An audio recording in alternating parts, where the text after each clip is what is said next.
A few moments later. Assalamualaikum warahmatullahi wabarakatuh. Perkenalkan, nama saya Riki Ardiansyah dari Prodi Komunikasi Penyiaran Islam semester 1 kelas 1C. Baiklah, di sini saya akan menjelaskan tentang kode etik jurnalistik. Nah, kode etik jurnalistik adalah himpunan etika profesi wartawan selain dibatasi oleh ketentuan hukum seperti Undang-Undang Pers Nomor 40 Tahun 1999, juga harus berpegang kepada kode etik jurnalistik. Tujuannya adalah agar wartawan bertanggung jawab dalam menjalankan profesinya, yaitu mencari dan menyajikan informasi. Nah, ditinjau dari segi bahasa, kode etik berasal dari dua bahasa, yaitu kode yang berasal dari bahasa Inggris, yaitu code yang berarti sandi.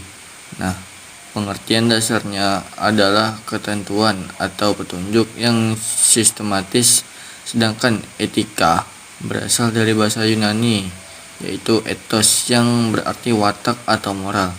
Nah, dari pengertian itu kemudian dewasa ini, kode etik secara sederhana dapat diartikan sebagai himpunan atau kumpulan etika. Di Indonesia terdapat banyak kode etik jurnalistik.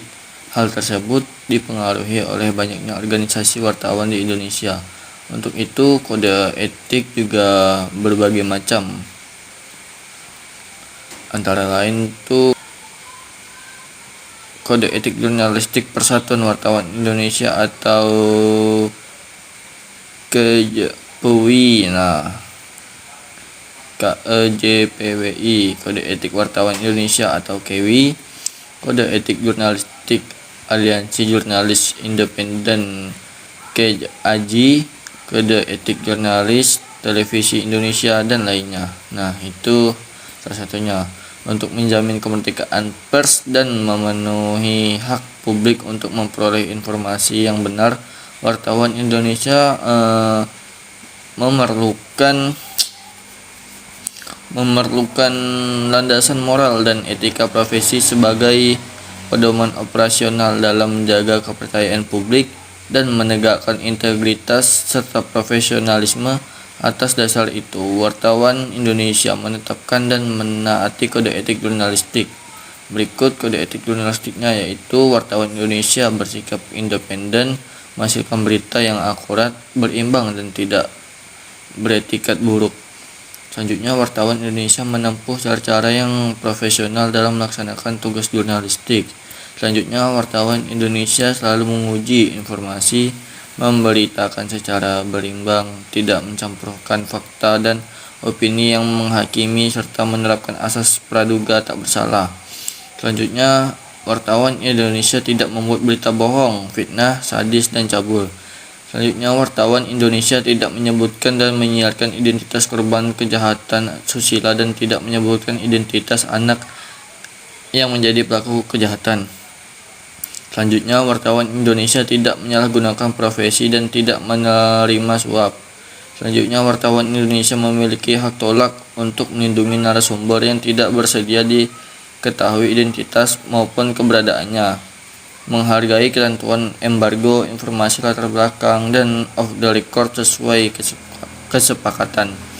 Selanjutnya, wartawan Indonesia tidak menulis atau menyiarkan berita berdasarkan prasangka atau diskriminasi terhadap seseorang atas dasar perbedaan suku, ras, warna kulit, agama, jenis kelamin, dan bahasa, serta tidak merendahkan martabat orang lemah, miskin, sakit, cacat jiwa, atau cacat jasmani.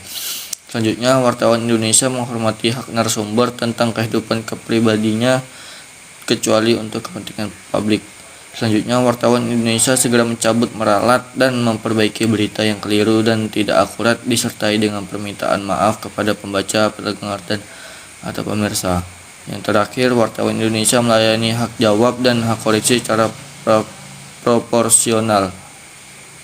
Nah, itu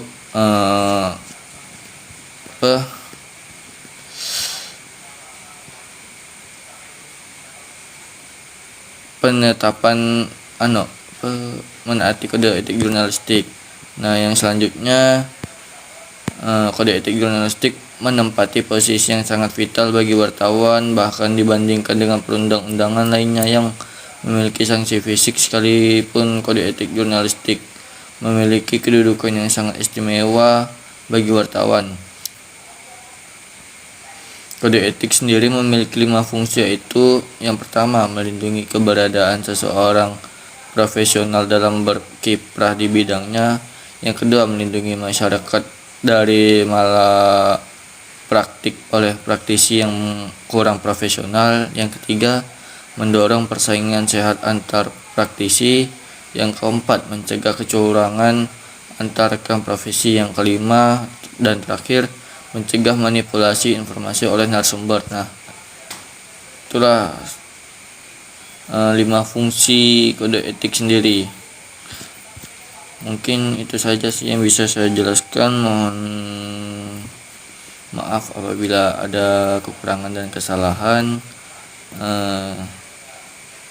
Sekian dan terima kasih. Assalamualaikum warahmatullahi wabarakatuh.